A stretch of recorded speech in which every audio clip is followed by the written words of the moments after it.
Good evening. Uh, this is Jesse, also go by Zoom Onyx. This is podcast number 1 for the Cyber Phoenix Digital Forensics and Technology podcast.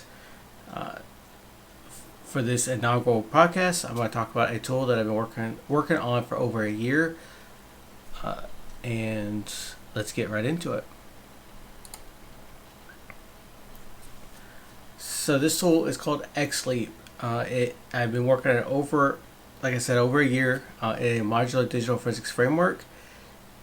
I'm going to walk through some of the background, some of the other things it's planning on doing. This is just a high-level introduction with some code. Later on, I'm going to go produce some more information on exactly how you can create artifacts and add to the open source information and project on which is located on GitHub at the moment. First, I just there'll be a lot of other images and memes in here. I just thought this was funny. I'm not a coder, but yeah, I could so see this. Spend a lot of time talking to myself trying to figure this out. But it's going there. It's getting there. So a couple things. This is for development only, and should not be used for any real cases. Please remember to only use this for your development and testing. Don't go and use it right at the moment for actual real cases and information. All right, so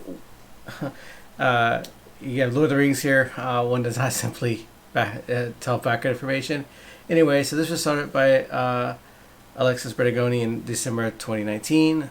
You could see the blog post there. I will link to it below in the video. From the blog post, he created specifically iLEAPP, which is what I started with, and is this first tool, and then it evolved, which I'll get into in several other tools. He created a central point for iOS scripts made by himself. Also served as an open source tool option to validate commercial DFIR tools. One of the things with this is you should always try to validate every tool that you have in your arsenal and go from there and use other tools to do that validation. Especially, it's also good to have tools that that pull information differently or parse information differently. It's also a zero cost option for examiners. But it also helped to work on his Python skills. I'm having the same issue. I'm working on my Python skills a lot during this rewrite. But that's his purpose, and I'm going along the same lines, but could expand his project quite a bit. So first off, let's get all the different types out there. So iLEAPP is for iOS devices. So this is what I started with. All my code base is based specifically on iLEAPP. aLEAPP is for Android. xLEAPP is for Chrome OS. That's actually by Mark McKinnon. He's a great guy too. He released that during the Magnet Summit User Summit CTF in 2021. Great CTF if you get a chance to do it next year. Then you have vLEAPP, which is for vehicles. And those were released on 2019, and then one in 2020, and then 2021. Then you also have rLEAPP, which is for returns, and then Windows artifact parser as well.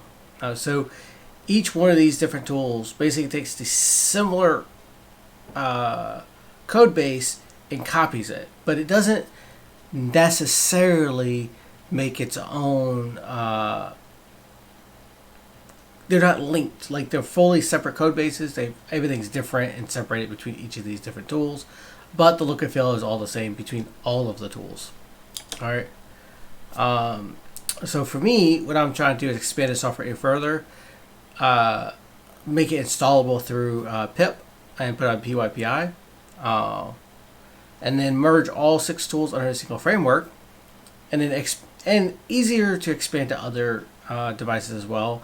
As you notice, there are several tools already, but it wouldn't be hard to, let's say, add GPS devices or Linux or certain types of servers. The other thing you could also do is create your own internal plugins to the framework and use it internally for specific servers or different types of servers, sensitive servers that you don't want to publish out to the web. All right, so this is the framework for xLEAPP right now. So there's a base code which all of them will take, and then you have all of the different types. All right, these are all what I'm calling plugins, but these are everything you saw on the previous screen. These are all the different ones: iLEAPP, aLEAPP, cLEAPP, vLEAPP, rLEAPP, wLEAPP, and say that 10 times fast, and you'll be tongue-tied. So I expand it a little further, and this is where I'm going. So to merge all these together, like Voltron, obviously. So I have different package names. So you have xLEAPP iOS, xLEAPP Android, Chrome OS, Vehicle Returns to Windows. Now there are two on here. There's the first column, and then there's the non-free. The reason for the non-free is for anything that isn't related or has certain types of licensing that isn't fully compatible with MIT. One of the things that iLEAPP is it's the parser for autopsy, and because it's the parser for autopsy, it has to match or make sure that its licensing agreements match with what autopsy uses, which I believe GPL3. I might have to look that up. But yeah, so it'll have to be it'll have to match those. Still the same base, and then these are the different package names that will be up on the Python installer site. Now, xLEAPP iOS is actually already up there. It's already been set up. There are about 55 artifacts right now with it. The iOS itself has about 90, and I'm doing each one individually. It's taking me a long time. The xLEAPP non-free, why it's marked as well, is there is a GitHub for it. It's not up on the Python site, Python install site, their package site yet. So you can't do a pip install directly from there yet. But at some point soon, I'll get that working. I need to add some more artifacts to it before it would make sense to add it to. Also, the non-free ones should have very few artifacts. You're probably, I would guess, less than 10 or none, depending on which ones. Some of the other things with these is most of these can be tested pretty easily. The returns is going to be an issue. Those are returns from warranty requests. So you get someone submits a request to Google and they get information back. That's a particular type of compressed file with certain types of files in it. I don't have access to those, so it's going to be a little interesting to get those tested. I don't even know if I could do a warranty return for my own stuff. I don't know. Maybe I'll do that. Maybe I'll just subpoena my own information and then I can test it that way. This is iLEAPP's report. And specifically 1.16.9, which is the newer version, at least from the day of this podcast. And then this is the xLEAPP report. Now, one thing to note is that if I go back, you're going to notice these two are very, very similar. All right. And I tried to keep the exact same look. The only difference is all of the xLEAPP reporting is done in Jenga 2 templates. If you ever use Flask, it's the same thing. And then everything is just done through that, and then done through different types of macros and stuff dealing with Jenga 2. Although they do produce similar reports, the underlying code base is completely different. So this is the project layout right now for xLEAPP. So in this, you guys see plugins. I put that in there. This is specifically a folder I create when I'm working on it locally. Later on, I'm going to put a video together on how to set up what I have and then be able to develop directly plugins or extra information for xLEAPP. But that's just there just to store the plugins so they will run alongside xLEAPP directly without having to install them in some weird way. Inside of the SRC xLEAPP folder is all of the code base. This is set up as an SRC Python program or source Python program. This is the generic way you would do it.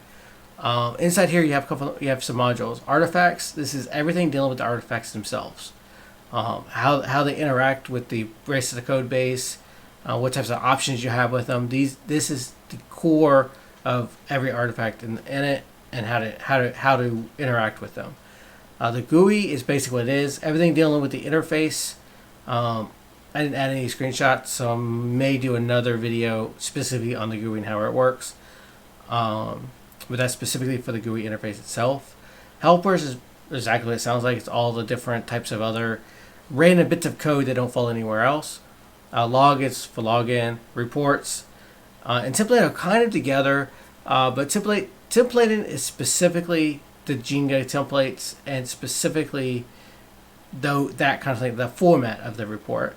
The report module itself is specifically for running the report and all the code behind the report itself. And then a couple other things. You have the main, which is basically where everything happens, primarily for the command line. Authors, of course, is where all the authors and contributors are. And then you have the app.py, which is the main class that runs the whole application. It basically will, but so using the app.py, the app application and the globals. So the app, I fought with this, and there's no easy way to pass a lot of information, what all the artifacts need, or the reported needs, and the GUI needs, all this other stuff. So I decided to go with an app class. Most people might not like it. I just think it's probably the easiest way to concisely organize all of that. The globals only has one thing in it, and that's basically the primary application object, which is used throughout the application. So that's attached to artifacts. It's attached to other things so other pieces of code can read what the state of the application at any point in time. All right, so it kind of ahead a little bit. So artifacts. This is the app group listed artifacts, which basically lists all the apps that are installed through iOS. All right, and you're gonna notice some information here at the top. So these are data class artifacts, although you don't put at the data class descriptor at the top. That's taken care of for you. Primarily, I was trying to limit the amount of imports you had to do for each artifact for the skeleton artifact. So the only thing you have to import is that third line up there. So from xLEAPP import artifact, search, and web icon. That's it. There's no other imports other than what you need for your artifact. Underneath the post init function, so this function basically replaces the normal init. The reason you have to use it is due to how data classes work. So here you'll list all of your metadata for your artifact outside of regex stuff. Anything you want to search, like files are going to process, those won't be listed here. So you have name, description, category, report headers, report title, web icon, which are listed here. You also could set a timeline, whether it's got timeline information, KML, and a few other minor stuff. Things to remember, however, is that if you don't have report headers listed, it's going to give you basically a key value. It's going to give you 2-column table for key and value. If you don't put a category, it'll just list unknown. If you don't put a web icon, it's the error triangle is what it'll show up as. You do need a name. Description is optional, although I really need to go back and add descriptions for every artifact so people know what they are. And the report title, that one primarily changes the title on the report itself. So if you don't want the artifact name to show up where it says self.name, where you set the name at, that's your report title. If you wanted something different, you can use the report title attribute and change your report title, and they'll use that instead. Outside of that, all right, so the process function. This is where everything happens. All the magic happens right here. At the top, where I have the @search, it's the regex for processing files. By default, it only returns one file per regex. All right. This is like in this case, you're probably only going to have one file. I mean, if you have more than one file, there are a couple of things you can do. One is you could set the return first file as false, and that would actually say I want all the files returned, everyone it finds. You can also use the return file file names only, which if you set that to true, it won't actually return anything but a file list to you, which is how iLEAPP works now. So when you search for files in iLEAPP, it gives you back a list of files. What xLEAPP actually does is it gives you back an object that is either a and right here on the over here where it says returns, it gives you back a set of bytes. In other words, if it's a plist, like if you have a plist you try to open, it'll give you the object be a byte. It'll give you back a path. That's usually used for if you set return file names only as true, it'll return back a set of paths, or an SQL DB connection. Now, most things are connections, so it automatically opens the database for you and will close it for you. You don't have to do that. Now, in the circle in the middle of the screen where it's like red, where it says FP and then it does a call there. That's because when you call it like that, it's going to decide what do I need to return. It's going to pick one of those three options and then give that back to you. The next thing you need to note is for FP and self.found at the top. This is required. I fought with this a little bit, and I think just adding that as the line underneath the process for every artifact just makes it all the same. And even if there's only one file you can expect back, you just put for FP and self.found and just move on. I know it seems kind of weird. I mean, you could theoretically just do self.found 0 and just return it by itself if you don't want to do the for-in. I think the for-in looks better and is easier to read. After that, you're going to do between the for loop, you're going to load your file. You're going to get file objects back. Then you're going to process them, and that's how it says plist all the way down to self-data.append. So self.data is your data container for the report. What this does is it's basically every line in that list, which you create tuples for it, as shown here. Every line is a single row, a single attribute in that table. So what you can do is you got to create tuples for each one of those. And there's a couple different ways. This is one way you can create it, just list all the objects separately. I do have another way, which when I go more into artifact creation, I'll show you the other way that you can do it. That makes it a little easier, depending on what you're having to do for each one. But so you're going to add it back in there. So in iLEAPP, and I wish I should have put up the differences here. You would normally do a data list, and then you append to it, and then add that to output that to the report. Here, you don't have to create a separate list. There's already one empty for you when you start. You can create your data list directly and append directly to that list. You don't need a secondary list at all during the artifact creation. There are a whole bunch of other functions the artifacts can actually do as well, like copy files. I don't have an example here, but it's function to copy files. There's function to log. There's several other functions which, when I go into the actual artifacts creation video, I'll go through each one of those different functions, what they do and how they interact, and how it better helps support creating your artifacts, and in the same way for every artifact, and standardizes that too. It's much better on that sense.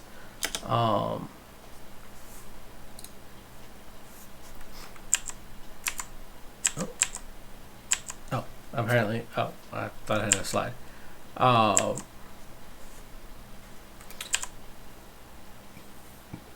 So in each artifacts like that, I guess what I could do, so I still have a little bit of time. Let me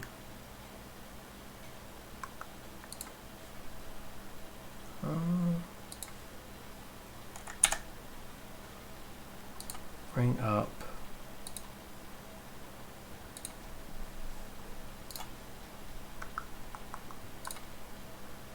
All right, so I'll show you a different artifact as well.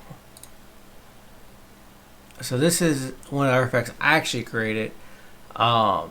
Same style right here. It's still the same artifact. Still the same search. Right here is, this one's an SQLite database. So now here you've got, you get a database object. So next thing you need is a cursor. So now this is calling, getting the database object back and then creating the cursor from it, executing your SQL. Down here, it's primarily the same for every artifact for SQLite. You're gonna fetch all the rows, then you're gonna say if all rows. That if all rows has anything other than 0, it's true. You don't have to do something like, you don't have to do let's see. So a lot of times you'll see people do this. Oops, I can't type apparently. So you don't actually have to do that. You just, this assumes that there's got to be at least one row in it. So if you have rows, then you can do for row in all rows, loop through them. All right, so there's a couple of things here this is doing. First, which I'll go over this more in another video, but it takes all the rows, which are SQLite row objects, and creates a dictionary from them. That's what this is doing. Next thing we're going to do is we're going to take all the value of that, all the values of that dictionary, and create a tuple. All right, and then append it. Now, what this does is it takes every value of the dictionary that you have for that row. So you take the row, which is SQLite object, you pick a dictionary. Then you take all the values, create a tuple for it, and add that to the, and append it to the list for the report. So it's not that one. Oh, which one I have? This one. So basically, it's doing this. Creates a tuple and adds that to the list. The only difference is down here. Oh, wrong one. Down here, you don't have to add in each individual row. So, I mean, this is basically the same thing as doing something like this.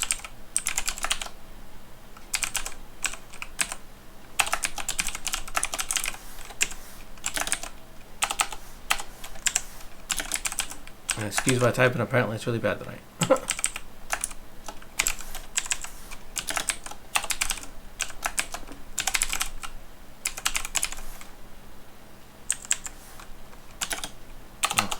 Oh, sorry. All right. So these. Oh. One more thing. All right. All right. All right. So these right here, these bottom two rows are the same. So you could do it either way. You can list them out here, and if you noticed here, I've listed out the column names based on the select statement up here. And yes, if you wanted to, you could do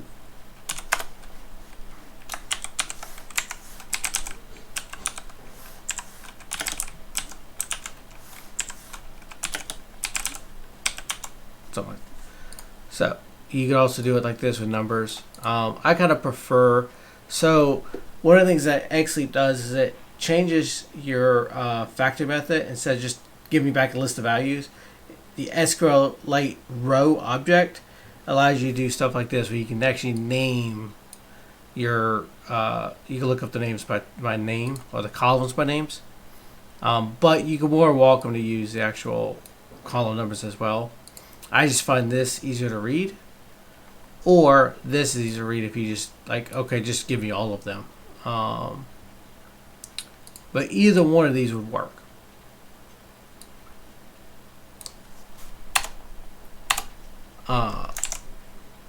Oops, no, that's fine. All right. So either one of those would work.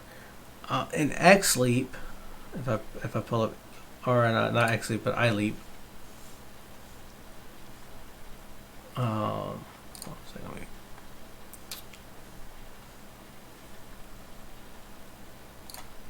pull up here real quick here. So to give you an example here, I'll pull up the same one. See if I can find it, right? All right, here we go. So this is the same artifact. So in this one, you have the exact same. Here's the file that's found. This is the OpenSQL-like database. This is get all the rows. And then down here is where you're doing your append. This is the report, all the report information. This is handled for you. And that's in the log. You don't have to close the database either. And you don't have to put a return statement. So in this case, it's really, really easy. And so this is just a quick overview of xLEAPP. There will be more videos to come that will actually go over specifically going through some of the artifacts, starting with some of the simple ones like this one, which is really easy to transition over to some more complicated ones that I've done. Let's see. Let's see if I can remember one of them here. This Discord one, which has got a whole bunch of if-thens in it. It was pretty easy. So that was pretty easy. Oh, I know which one. This one. This is the Wi-Fi plist one, which is a little more involved in the way I did it. So I'm rewriting every single artifact as I go through here and copying it over, and then rewriting the whole artifact and then having to test it. So it's taking a long time. So first of all, let me just say thanks for watching this video on xLEAPP. If you would like to find more about xLEAPP, I will link my video from Wild West Hackfest with Deadwood, which goes over some of the same information in a different manner, and also use an older code base that I worked on since then. You can also find me down at digitalforensics.io, on Twitter at Azul Onyx for my personal Twitter, or at DFIR Phoenix, FENIX, for the channel. And if you do have any questions or want to contribute, I will link to GitHub down below, and any other information for you to review. And if you want to, please like, subscribe, and share this information. And thanks again for watching.